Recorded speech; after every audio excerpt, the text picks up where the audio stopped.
Oke, baik. Shalom. Saya sudah di briefing sama teman-teman panitia tadi yang di belakang. Ko Jeff jangan keras-keras suaranya. Ya, baik. Berapa banyak saudara yang pagi hari ini datang? Pagi hari ini saudara datang ke tempat ini dengan sebuah kerinduan? Coba lambaikan tangan. Oke. Dan saya yakin percaya bahwa pagi hari ini kita datang kepada Tuhan, kita menyembah Dia. Dia bukan cuma mati di atas kayu salib buat kehidupan kita, tapi di saat yang sama Dia genapi janjinya bahwa Dia bangkit di hari yang ketiga.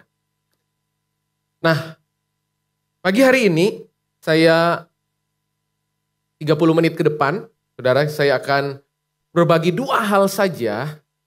Apa tujuan dari Yesus bangkit? Oke. Apa makna atau apa tujuan kenapa Yesus bangkit? Nah, pagi hari ini mari kita akan melihat sama-sama, hanya ada 3 ayat yang ingin saya bagikan kepada saudara. Dan setelah itu kita akan masuk dalam perjamuan kudus. Roma pasal yang ke-14, ayat yang ke-9. Kitab Roma pasal yang ke-14 ayat yang ke-9. Oke. Ada di screen depan. Roma pasal 14 ayat ke-9. Perlahan-lahan saya mau bacakan buat saudara. Sebab untuk itulah Kristus telah mati. Dia bukan cuma mati, tapi ayat ini juga berkata sebab untuk itulah Kristus telah hidup kembali.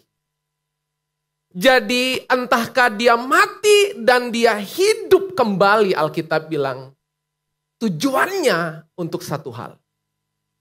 Adalah baik saudara memperingati, merenungkan karya Yesus di kayu salib sebagai karya penebusan. Saudara percaya dia tebus kehidupan kita? Amin. Dia tebus masa lalu kita, dia tebus bahkan dia persiapkan masa depan kita. Saudara percaya? Jadi dia bukan cuma sekedar menebus dosa, pelanggaran, kesalahan kita di masa lalu. Dia bukan cuma sekedar menyiapkan apa yang ada di depan kita. Dia bukan cuma sekedar menguduskan kita, dia bukan cuma sekedar menyucikan kita, tapi ayat ini menulis sebab untuk itulah Kristus telah mati dan hidup kembali. Supaya apa? Supaya ia menjadi apa? Menjadi apa? Menjadi apa? Menjadi Tuhan, Alkitab bilang. Jadi waktu Yesus mati di atas kayu salib itu, Alkitab bilang dia bukan cuma sekedar tebus dosa Anda, dia bukan cuma sekedar sucikan dan kuduskan kita, tapi dia mau pagi hari ini, dia mati, dia bangkit, dia tebus saudara, supaya Kristus jadi Tuhan dalam hidup kita. Amin. Apa artinya Kristus jadi Tuhan dalam kehidupan kita? Saya mau ingatkan kembali pelajaran Bible study. Saya undang 2 orang aja. Edi, bisa ke depan? Mendadak ya. Edi gambaran dari si hitam ya. Hadap ke depan. Andi bisa maju. Biar kontras ya.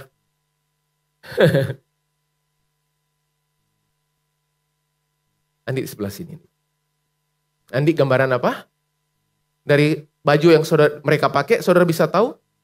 Mereka gambaran apa? Ya, kasih contoh aja, saudara ya. Nah, perhatikan ayat ini menulis sebab untuk itulah Kristus telah mati dan hidup kembali supaya ia menjadi Tuhan, ingat, menjadi Tuhan baik atas orang-orang mati maupun atas orang-orang hidup. Jadi Yesus itu pingin jadi Tuhan yang melintasi segala kuasa yang ada. Mau orang mati, mau orang hidup, dia tetap jadi Tuhan dalam kehidupanmu.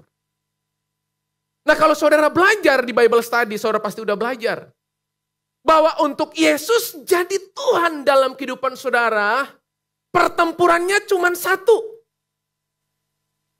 Pertempurannya bukan cuma persoalan di mengaku saja, tapi ada persoalan yang sering kali kita gagal dalam kehidupan. Saya mau mengutip tulisan dari Derek Prince. Dia menuliskan gini. Yang dimaksudkan sebagai salib Anda adalah saat Anda mengambil keputusan.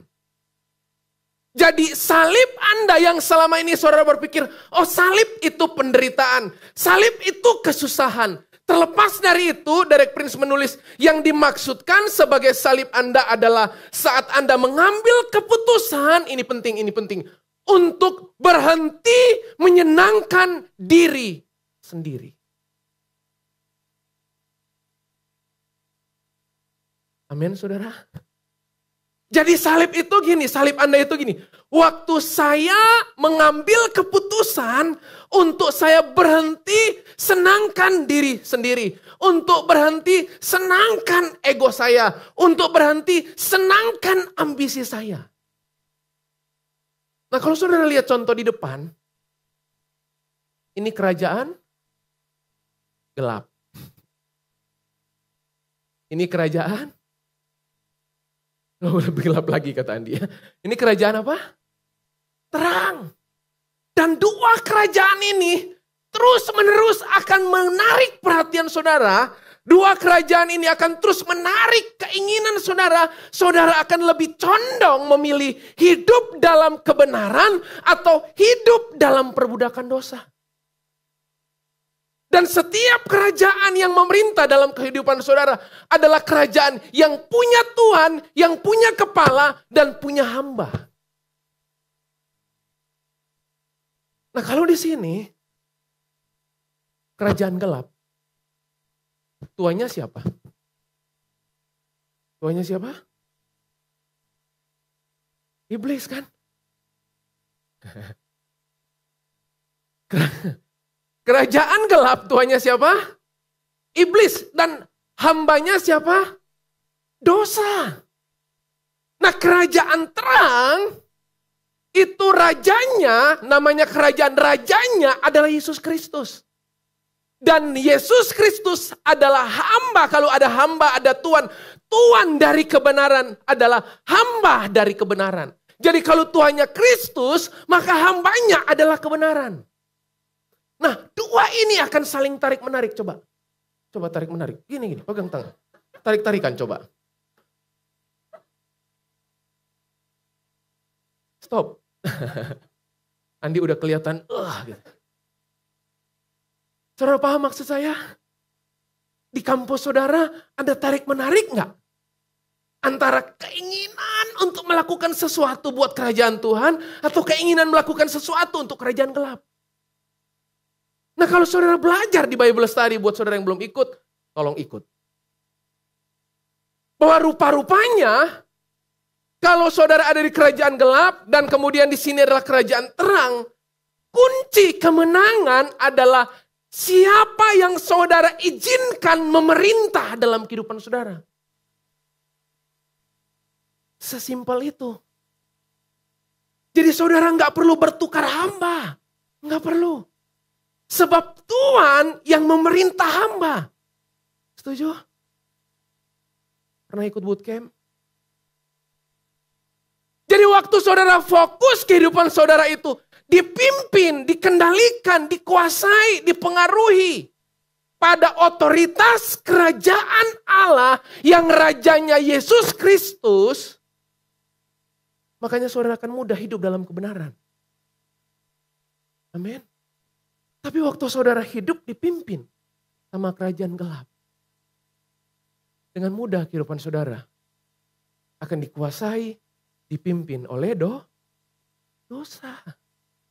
Jadi siapa yang jadi tuan dalam kehidupan saudara, itu dengan mudah saudara akan gampang serahkan diri untuk saudara dipimpin sama Sang Tuhan dalam kehidupan saudara.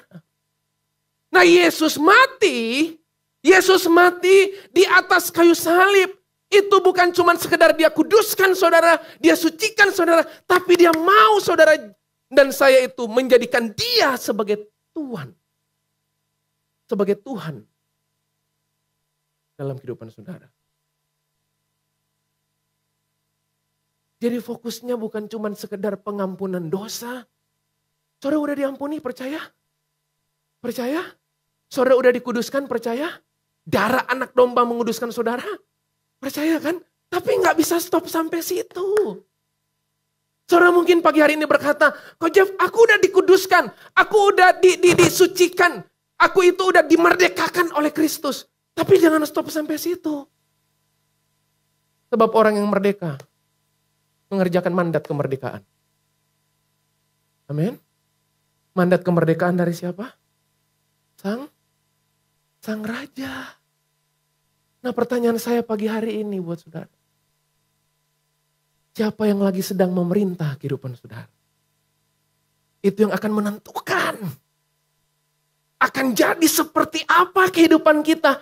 Itu dipengaruhi oleh siapa yang pimpin kehidupan kita. Kalau kita dipimpin oleh kerajaan gelap, makanya kehidupan kita, buah-buah yang kita hasilkan adalah kegelapan. Itu otomatis. Setuju? Tahu otomatis? Otomatis itu exactly. Pasti itu terjadi kalau hidup saudara. Saudara condong dipimpin, dikuasai, dipengaruhi oleh kerajaan gelap. Saudara paham sampai sini? Clear? Jelas ya? Nah, kalau kerajaan terang, siapa yang pimpin saudara? Sama dengan kerajaan gelap. Jelas? Sampai sini? Pertanyaannya sekali lagi. Yesus mati di kayu salib. Dia tebus dosa saudara. Dan dia bangkit di hari ketiga. Dia bangkit buat apa? Supaya, ayat ini bilang apa? Ia menjadi apa? Tuhan. Baik atas orang-orang mati maupun orang-orang hidup. Kasih tepuk tangan buat mereka berdua. Thank you, Nick. Oke. Berikutnya. Yang kedua. Lukas pasal yang ke-24. Ayat 46 sampai 49. Lukas pasal 24. Ayat 46 sampai 49. Oke. Katanya kepada mereka, ada tertulis demikian, Mesias harus menderita dan bangkit dari antara orang mati pada hari yang ketiga. Ayat 47. Dan lagi dalam namanya berita tentang pertobatan dan pengampunan dosa harus disampaikan kepada segala bangsa. Mulai dari Yerusalem. Perhatikan ayat 48. Kamu adalah saksi dari semuanya itu. Lalu ayat 49, ayat terakhir. Dan apa? Baca sama-sama. 2, 3. Dan aku akan mengirim kepadamu apa yang dijanjikan Bapakku. Tetapi kamu harus tinggal di dalam kota ini sampai kamu diperlengkapi dengan kekuasaan dari tempat tinggi. Kalau hal yang pertama, Yesus bangkit supaya dia jadi Tuhan atas kehidupan saudara. Sebab besar kemungkinan kalau Yesus gak bangkit, saudara hanya memandang dia sebagai tokoh agama yang lain yang jadi juru selamat. Karena setiap tokoh agama menyatakan juru selamat. Tapi kalau Yesus bangkit di hari yang ketiga, Alkitab tadi bilang supaya dia jadi Tuhan. Berarti yang pertama, Yesus bangkit tujuannya supaya dia memerintah dalam kehidupan kita. Nah, apa yang kedua? Saya bacakan sekali lagi ayat 49. Dan aku akan mengirim kepadamu apa yang dijanjikan Bapakku. Tetapi kamu harus tinggal di dalam kota ini sampai kamu diperlengkapi dengan kekuasaan dari tempat tinggi. Yang kedua, apa tujuan Yesus bangkit? Tujuan Yesus bangkit kemudian dia naik ke sorga. Alkitab bilang, dia memberikan apa yang dijanjikan Bapa. Yang kedua, hari ini dengar baik-baik. Tujuan Yesus bangkit supaya kita bisa akrab dengan Roh Kudus. Tujuan Yesus bangkit, Alkitab bilang, dia janjikan Roh Kudus untuk menyertai kehidupan saudara. Nah, saya tertarik, dengar baik-baik, coba lihat. Yohanes pasal 16 ayat ke-7. Yohanes 16 ayat ke-7. Namun benar yang kukatakan ini kepadamu adalah lebih berguna bagi kamu jika aku pergi. Kalimat berikutnya tolong dibaca. 2, 3. Sebab jikalau aku tidak pergi, penghibur itu tidak akan datang kepadamu. Tetapi jikalau aku pergi, aku akan mengutus dia kepadamu. Perhatikan baik-baik pagi hari ini. Saya cuma mau kembali ingatkan buat kehidupan saudara dan saya.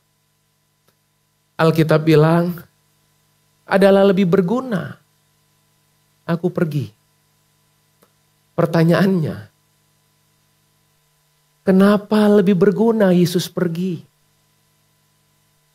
Saya tulis di sini, kalau Yesus nggak pergi, maka saudara dan saya nggak akan mungkin terpimpin dari dalam.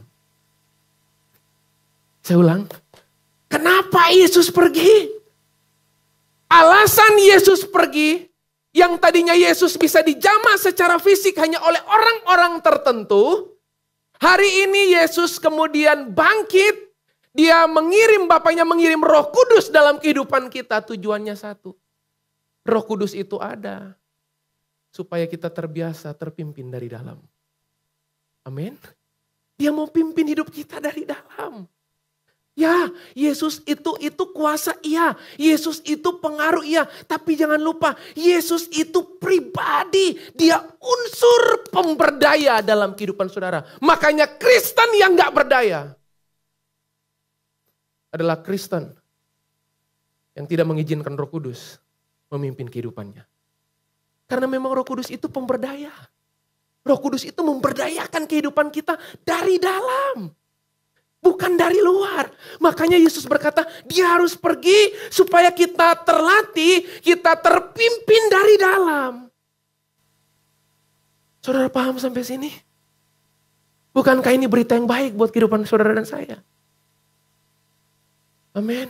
Dia bukan cuma sekedar kuasa. Tapi dia pribadi.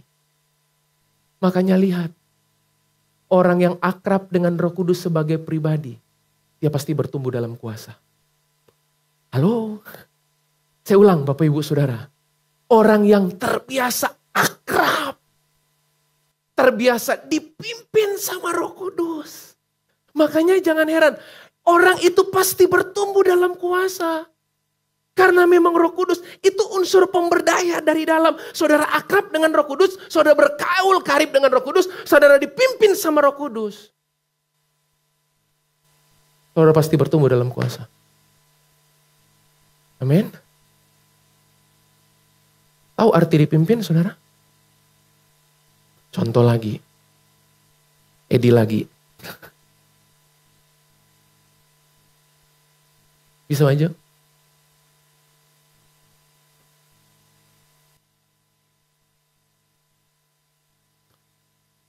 Nah, saudara, kalau saya berkata gini, saya dipimpin oleh Edi. Saya dipimpin sama Edi, berarti Edi di depan saya apa di belakang saya? Di depan. Oke. Saudara tahu nggak apa tugas orang yang dipimpin? Apa? Ngikutin ya. Jadi, saudara ngerti jawaban saudara? Saudara paham? Saya ulang tanya. Apa tugas dari orang yang dipimpin? Hanya dengar dan ngikut. Sekarang hadap sana. Bawalah Ko Jeffrey kemanapun kamu pergi. Asal jangan dulu melangkah. Asal jangan turun dari mimbar ini.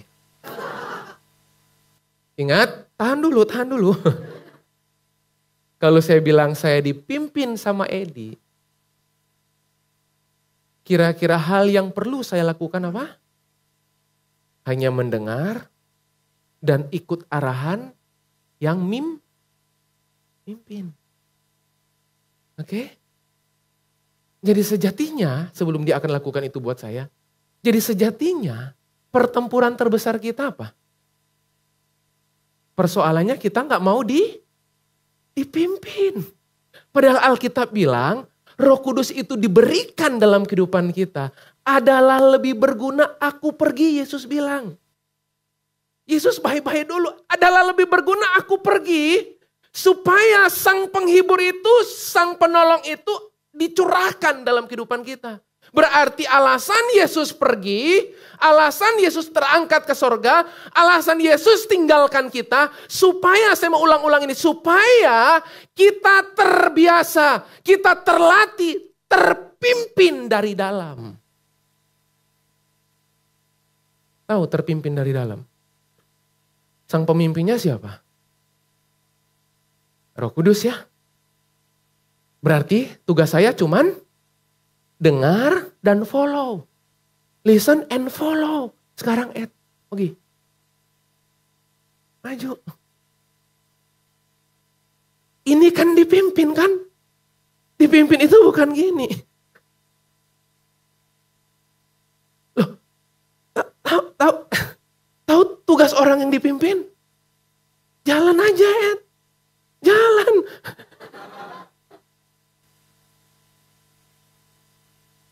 Tahu nggak penghalang saya dipimpin apa? Jalan aja sambil saya ngomong. Tahu nggak penghalang saya dipimpin apa? Saya merasa sok tahu. Bukan saya, ini ya. Oh ya. Paham saudara? Coba lagi tinggal ngikutin. Benar Jeden. Jelas saudara? Tinggal ngikut aja. Nah waktu saya ikut, dia akan pribadi. Nah kalau saudara percaya belajar Bible study bahwa dia pribadi yang punya kuasa. Artinya apa? Waktu saya bergaul dengan Roh Kudus yang adalah pribadi, saya pasti bertumbuh dalam kuasa. Karena kemampuan saudara mengenal pribadi akan menumbuhkan keyakinan saudara dari dalam bahwa saudara dipenuhi oleh kuasa Roh Kudus. Saudara gak akan mungkin bertumbuh di sini kalau saudara gak terbiasa dipimpin. Makanya keyakinan saudara itu dari dalam. Keyakinan saudara itu dari dalam. Karena saudara percaya saudara dipimpin sama pribadi Roh Kudus. Makanya saya dipimpin oleh pribadi Roh Kudus. Makanya saya dikuasai oleh kuasa Roh Kudus. Dan saya akan bertumbuh dalam kuasa yang sama. Ada yang perlu kita takut untuk memberitakan Injil? Besar kemungkinan. Orang yang takut memberitakan Injil dengan ribuan alasan adalah orang yang tidak lagi sedang bergaul dengan akrab dengan Roh Kudus. Karena kalau kita akrab, kita akan mudah memberitakan apa yang menjadi kehendak Bapa. Amin, Bapak Ibu Saudara. Hanya tinggal dipimpin aja. Hanya tinggal dikuasai, dipimpin oleh Roh Kudus. Saya tepuk tangan.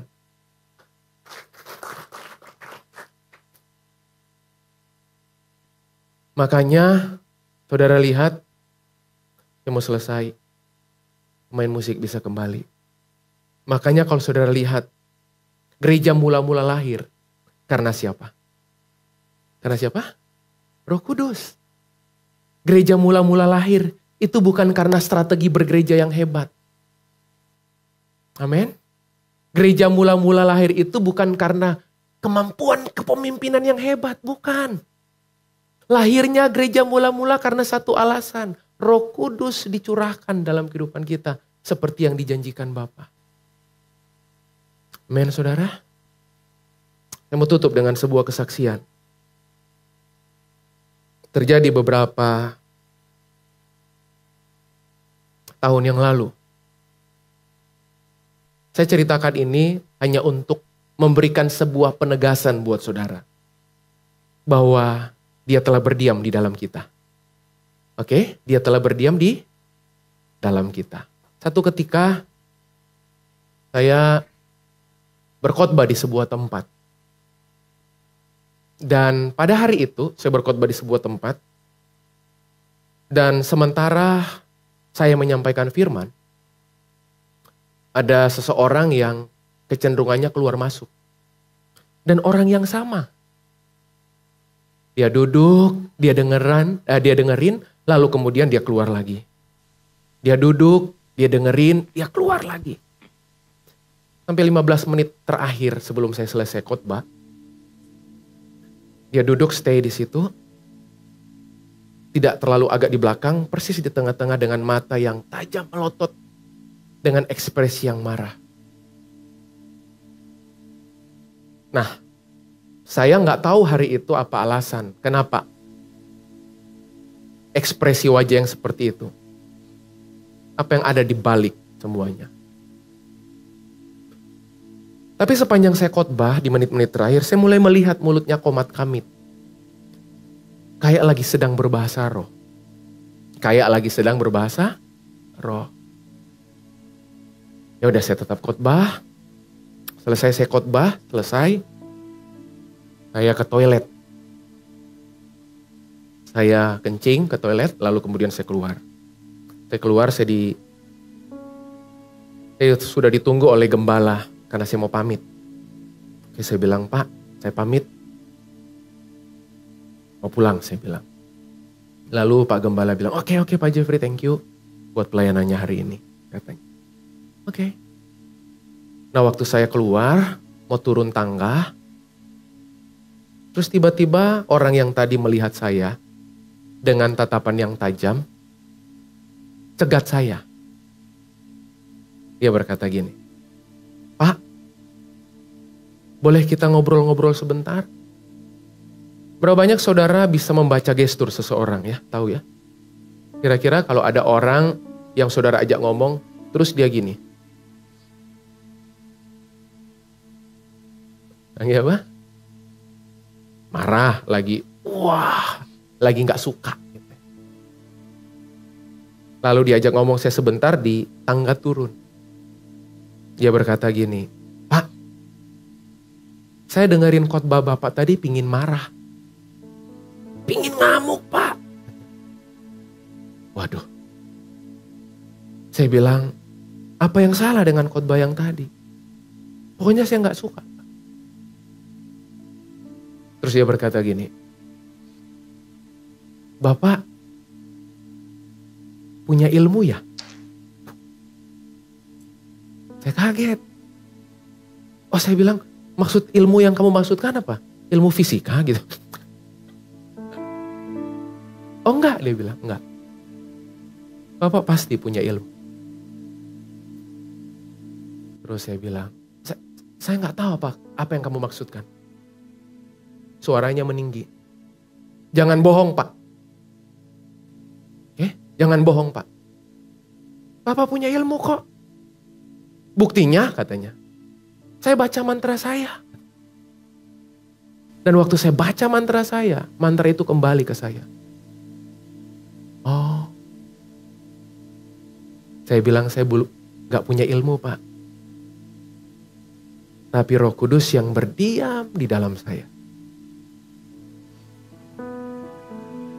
Itu pribadi yang harusnya Bapak kenali. Singkat cerita, dia tantang saya adu ilmu. Benar. Orangnya gede. Itu kayak Daud dan Goliat. Saudara tahu siapa Daudnya kan? Dia bilang saya tantang Bapak. Terus saya spontan jawab, kapan? Karena saya juga udah mulai jengkel. Jengkelnya dua. Jengkel yang pertama, kepulangan saya tertunda. Ada delay. Kejengkelan yang kedua, ini orang ini siapa? Datang-datang marah.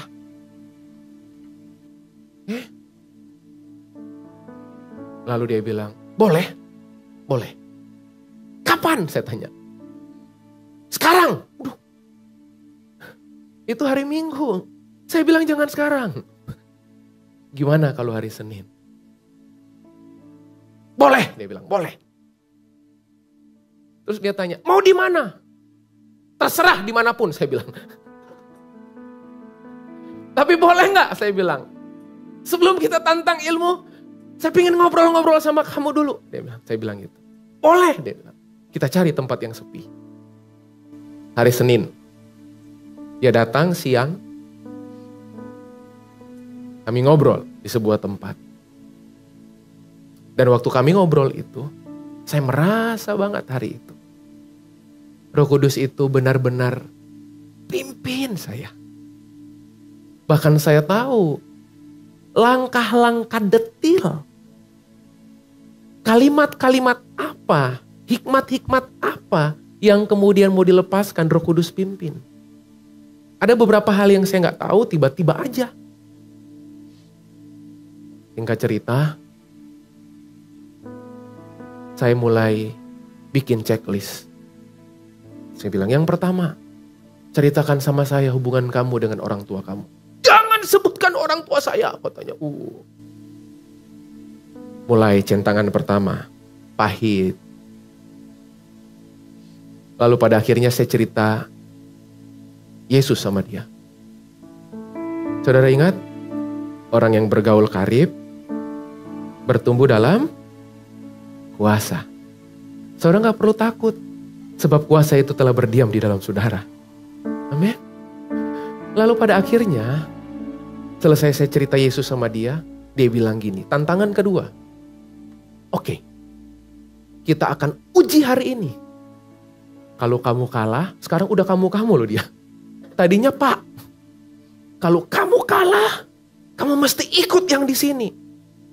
Kerajaan gelap tadi. Terus saya bilang, tapi kalau saya yang menang, kamu harus percaya Yesus sebagai Tuhan dan Juru Selamat hidup kamu. Dia dari agama seberang. Dia bilang, boleh. Bolehnya itu kayak gitu, boleh. Terus dia tanya, mau siapa yang duluan? Saya bingung. Benar. Mau siapa yang duluan? Maksud kamu siapa yang duluan apa? Ya baca mantra, dia bilang. Waduh. Saudara dengarinya kayak tegang gitu, apalagi saya kan. Terus saya spontan jawab, kamu duluan. Sementara dia baca mantra, umat kami. Itu bola matanya muter. Kayak di time zone itu loh. Pencet tombol gitu, cet begitu ya. 80 gitu ya. Muter. Terus tiba-tiba tangannya itu udah mulai dia gerak-gerak gitu. Tapi waktu dia gerak-gerak, dia gak bisa angkat. Dia mau mukul, dia udah baca mantra gak bisa angkat. Dan itu mantra yang gak pernah dia keluarkan. Sejak kelas 3 SD, dia diisi oleh kakek dan neneknya. Dia tarik-tarik tangannya gak bisa. Itu mantra terakhir. Tadi saya lupa ceritakan. Dia gak pernah pakai mantra itu. Dia tarik-tarik gak bisa. Dan waktu dia tarik-tarik gak bisa, tiba-tiba dia teriak. Panas. panas, panas, panas. Hari itu saya percaya Roh Kudus yang berdiam di dalam saya sedang menolong memulihkan. Kita tepuk tangan dong. Amen. Akhirnya dia manifest, dia gulung-gulung sambil teriak panas, panas, panas. Lalu saya nangis, saya peluk dia, saya doain. Waktu saya doain, saya tuntun dia terima Yesus hari itu. Begitu selesai amin, ceritanya cepat. Ngalaminya 1,5 jam. Karena saya konseling dia, tiba-tiba dari tangannya itu dia pegang segenggam lintingan besi. Lintingan besi itu keluar tanpa sobek. Dan waktu dia pegang, dia genggam. Karena waktu dia datang, bahkan sementara sedang melayani, gak ada.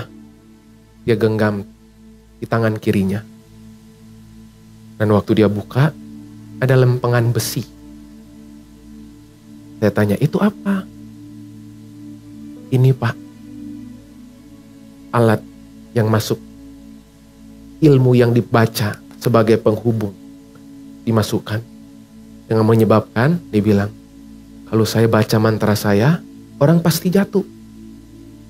Saya punya kemampuan tenaga dalam yang sejak kelas 3 SD dia latih. Saudara percaya kalau Roh Kudus berdiam di dalam kita, dia akan menyatakan kemuliaan Yesus Kristus Bapa di sorga. Amin. Makanya lihat, dia unsur pemberdaya dalam kehidupan kita. Nah, Yesus mati di kayu salib adalah lebih berguna.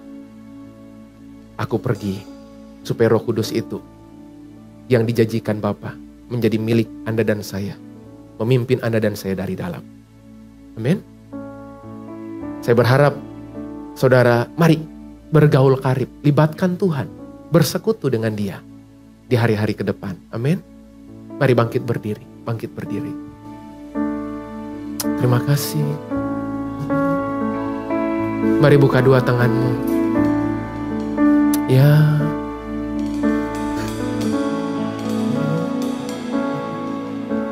Ya. Buka kedua tanganmu.